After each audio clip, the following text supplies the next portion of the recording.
Hi, everyone. We're going to continue with our material. Our next chapter that we're going to be starting is Digestive System. With relation to Digestive System, a couple things that I've posted. I've posted the slides and the Quizlet. Before we get into that, just some things I wanted to address. All of our grades are fully updated as far as anything that has been completed for endocrine system. As I typed in our post here, if you did finish something a little late or you inevitably caught it up, just please send me a message and remind so that way I'm aware that you are done. We do have a Q&A session with a physical therapist on Tuesday. It is obviously optional. It's just there if you want to come on in and ask some questions to someone who's been practicing in this field for a couple of years now. This last couple weeks definitely has been a transition. I'm not sure. I'm sure for your other classes as well, but definitely for us in anatomy and physiology. Some of the things that I'm going to try to enact for this next unit to help you guys out a little bit more. For testing, currently I have the digestive test for next Wednesday. We'll see where we're at with timeline with that stuff. It may go a little bit up. As usual, I may adjust it accordingly. Previously, how I did the test was I would open the test for specific hours of the day in order to try to get a little bit more structure and organization. Unfortunately, as I noticed this last Wednesday, a lot of people were waking up pretty late in the afternoon and had missed their time slots. So what I may do for this next unit is just open the test for 24 hours. That way you have a little bit more flexibility and freedom as to when you complete the test. And then the next day I'll just grade them accordingly. Another thing I wanted to address, the short essay. If you haven't finished that, it is still an assessment. It's not as big as a test, but it is 30 points, so you definitely want to make sure you're good with that. A lot of people were struggling with just writing the essay and interpreting their ideas and thoughts into written format. I think what could be a good alternative, I'm perfectly fine with people just still typing up their essays if that's something you're comfortable with. But I think what we could try for this digestive system unit is have you record yourself either using your phone, your laptop, whatever, 2 to 3 minute increments of a video. So nothing too long. Just to give you reference, right now we're at about 2 minutes and 33 seconds or so. So just about this length of time to describe, verbally speaking, the short essay. And that way I could just listen to your video, and if I feel like you understand the concepts, I can grade you accordingly. It doesn't necessarily have to be written. I will write out something about this as we get further into this week, so I'll give more detail on that anyway. So as usual, the slides, we're going to be walking through that together. The Quizlet, some stuff to address. Nothing's really changed with Quizlet. The biggest thing is on last Wednesday when we took the test, I know Quizlet had a massive server error. And for that reason, a lot of people had trouble accessing Quizlet, finishing Quizlet, whatever the case may be. If something like that happens, and especially like on a deadline, I will gladly extend the deadline for Quizlet. What a number of people noticed was they had thought on their side that Quizlet was finished, especially things like Learn. I think the server error made it on my side difficult to sync. So if you ever look at your grades and you're like, why did I get a 15 out of 20? I thought I did everything. Send me a remind. I will gladly work with you, make sure everything looks according to plan. As usual, we're doing our normal things here. Learn, flashcards, test, one of the games, match your gravity. You click on the Quizlet itself. I'm actually going to go back here. You click on the Quizlet itself, and you'll see that it's not as bad as endocrine, but it's definitely on the lengthy side, 47 terms. So a little less than endocrine. There is quite a bit of terms here that are going to be more anatomical related, so just diagram based. Again, most people tend to do well on the diagram. A lot of you do well on the diagram for endocrine system, so this should not be a concern.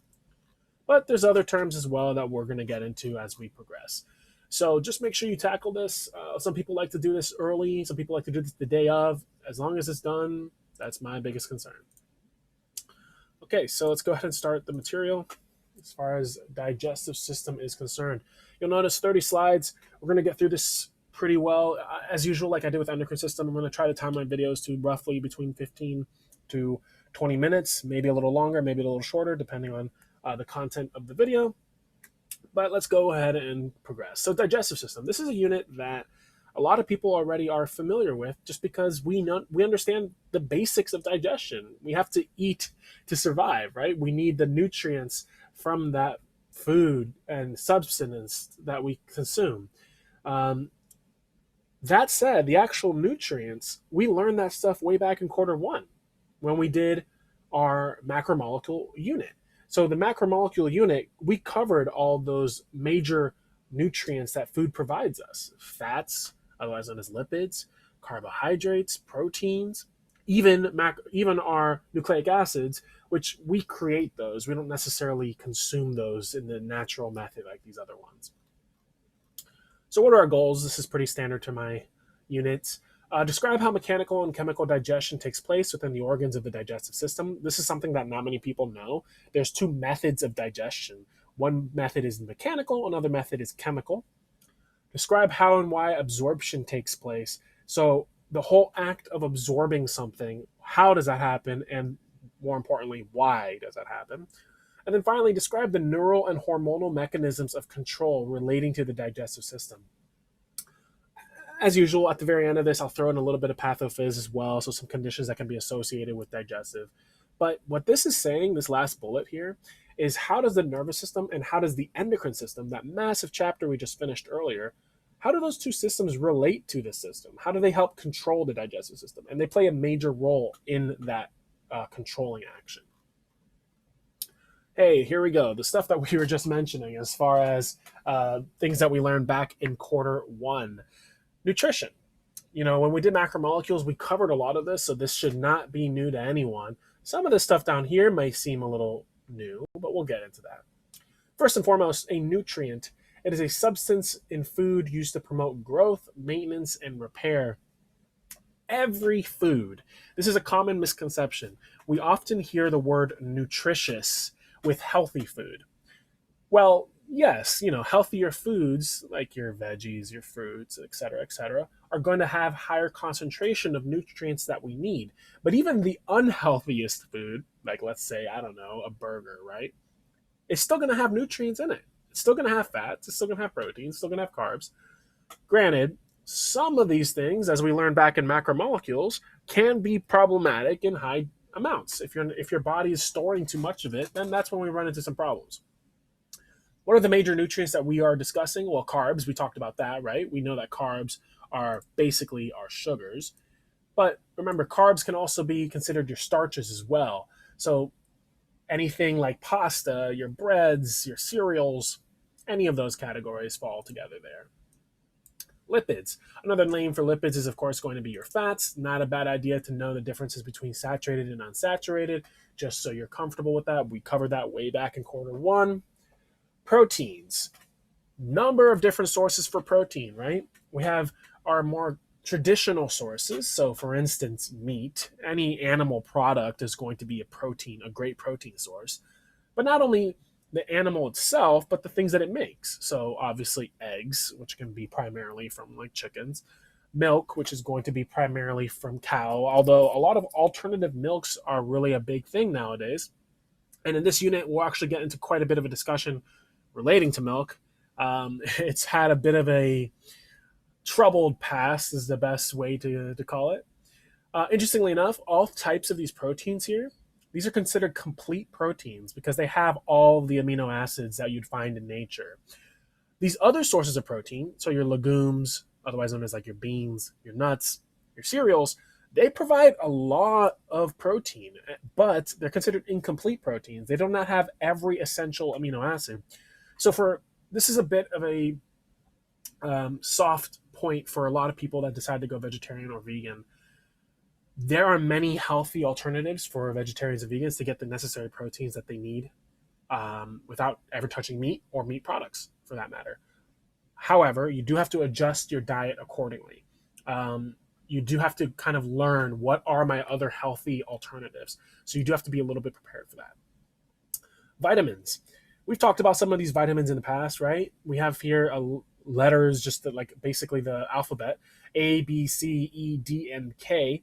We mentioned how some of these vitamins are more oriented around solar exposure, so vitamin D, right? This is one of the best reasons to get sun exposure. Granted, a lot of it depends on your melanin, and your skin tone. So if you have a lighter shade of melanin, you may want to apply sunscreen to protect yourself if you're out for exposed amount of times. But nonetheless, vitamin D essential, really plays a major job in bone strength. And finally, minerals. Minerals are these, typically speaking, metals found naturally on Earth.